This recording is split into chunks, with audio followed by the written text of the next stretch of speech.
এক বনে এক সিংহ বাস করত। একদিন সে ঘুমিয়েছিল, গভীর ঘুম। তখন তার পাশে একটি ছোট ইঁদুর খেলা করছিল। খেলা করতে করতে সে সিংহের নাকের ভিতর ঢুকে গেল। সাথে সাথে সিংহের ঘুম ভেঙে গেল। সে খুব রেগে গেল। তারপর থাবা দিয়ে খপ করে ইঁদুরটাকে ধরে ফেলল।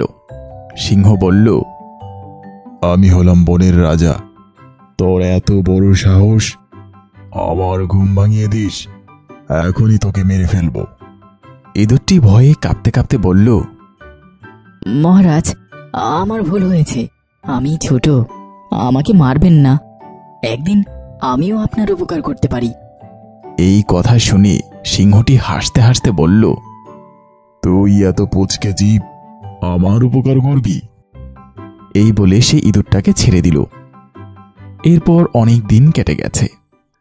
একদিন ইঁদুরটি অনেক জোরে গর্জন শুনতে পেল। সে ভাবল, নিশ্চয়ই সিংহ কোনো বিপদে পড়েছে। সে ছুটতে ছুটতে সেখানে গেল।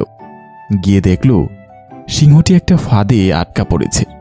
সে সিংহকে বলল, মহারাজ, ভয় পাবেন না, আমি এখনই ফাঁদ কেটে দিচ্ছি। এই বলে সে ফাঁদের দড়িগুলো কুটকুট করে কেটে দিল। আর সাথে সাথে সিংহটি মুক্তি পেল। মুক্তি পেয়ে সিংহ খুব খুশি হল। সে ইঁদুরকে বলল, ছোটরাও অনেক বড় উপকার করতে পারে। এরপর সিংহ আর ইঁদুর দুজনে খুব ভালো বন্ধু হয়ে গেল।